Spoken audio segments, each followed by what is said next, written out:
امام احمد ابن حنبل ایک بڑے شہر میں تبلیغ کی نیت سے پہنچے، قدرتی طور پہ لیٹ ہو گئے، عشاء کی نماز جہاں پڑھنے کی نیت تھی وہاں نہیں پہنچ سکے، مسجد بند ہو چکی ہے۔ پاس سے ایک نان بھائی گزر رہا ہے، اے بزرگ کہاں سے آئے ہیں؟ فلاں جگہ سے آئے ہیں، نام ابھی تعارف نہیں ہوا، آپ آئیے، مسافر معلوم ہوتے ہیں، میرے گھر چلیے۔ امام احمد ابن حنبل کہتے ہیں میں اس نان بھائی کلچا لگانے والا، ایک کلچا لگانے والا، جن لوگوں کو ہم کچھ سمجھتے نہیں وہ اللہ کی بارگاہ میں کیسے کیسے مقبول ہو جاتے ہیں، یہاں سے دیکھ لیجئے۔ امام احمد ابن حنبل کہتے ہیں میں نے جتنی دیر رات کو اس کے پاس رہا میں نے نوٹ کیا یہ منہ میں کچھ بولتا ہے، منہ میں کچھ پڑھتا ہے۔ میں کہا کیا پڑھتے ہو؟ کہتا ہے میں جب بھی فارغ ہوتا ہوں نا میں استغفر اللہ پڑھتا ہوں، استغفر اللہ استغفر اللہ استغفر اللہ۔ کیوں پڑھتے ہو؟ میں استغفر اللہ پڑھ کے جب بھی دعا کرتا ہوں نا میری دعا اللہ سن لیتا ہے، میری ایک دعا ایسی نہیں جو اللہ نے نہیں سنی ہوئی۔ ہاں 20 برس گزر گئے ہیں، ایک دعا کرتا ہوں لیکن مجھے یقین ہے میرا رب میری وہ دعا بھی پوری کرے گا۔ میرے پاس پیسہ نہیں ہے اس ملک میں جانے کا، اس قصبے میں جانے کا، میں اللہ سے دعا کرتا ہوں موت سے پہلے امام احمد ابن حنبل کی زیارت کروا دے۔ امام احمد ابن حنبل رونا شروع ہو گئے، کہا اللہ نے، میں ہی امام احمد ابن حنبل ہوں، میرے کان سے پکڑ کر مجھے تیرے گھر میں پہنچا دی ہے۔ بتائیے انسان اللہ سے مانگ رہا ہے، جب اللہ سے مانگ رہا ہے تو کیا اس کو یہ وہم ہونا چاہیے اللہ نہیں سنے گا؟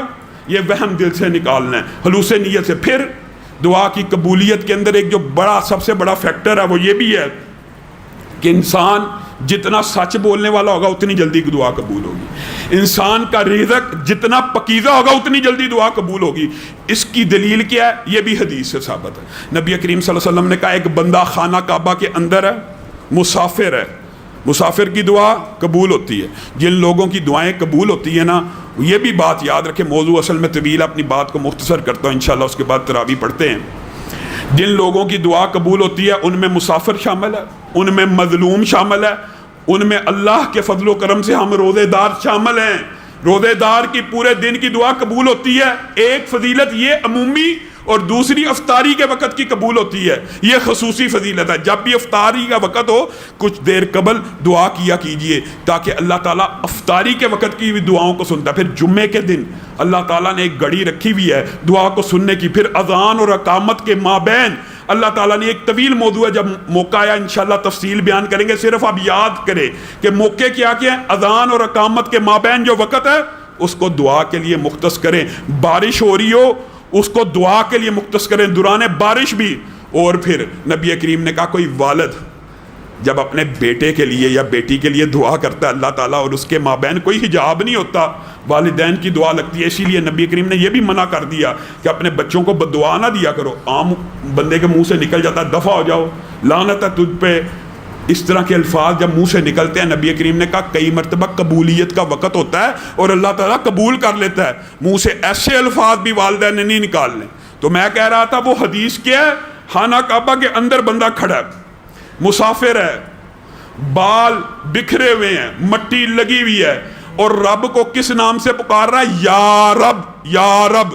یہ ایک ایسا نام ہے جس سے پکارنے والا اگر کافر بھی ہو نا، کافر بھی، تو اللہ تعالیٰ اس کی بھی سن لیتا ہے۔ اور یہ بات میں اپنی طرف سے نہیں کہہ رہا، قرآن پاک کے متعدد دلائل اس بات کے اوپر ہیں، حتیٰ کہ ابلیس اعظم جس نے قیامت تک پوری دنیا کو گمراہ کرنا تھا، جب اللہ تعالیٰ نے اسے نکالا اس نے رب کو اس نام سے پکارا تھا اور کہا تھا اللہ قیامت تک کی مہلت دے دے۔ وہ جو کائنات کا سب سے بڑا ظالم تھا اس نے اگر رب کو پکارا، رب نے اس کو قیامت تک کی مہلت دے دی۔ تو اور میں اللہ کے بندے ہو کے اگر رب کو پکاریں گے تو اللہ تعالیٰ ہمیں نہیں عنایت کرے گا؟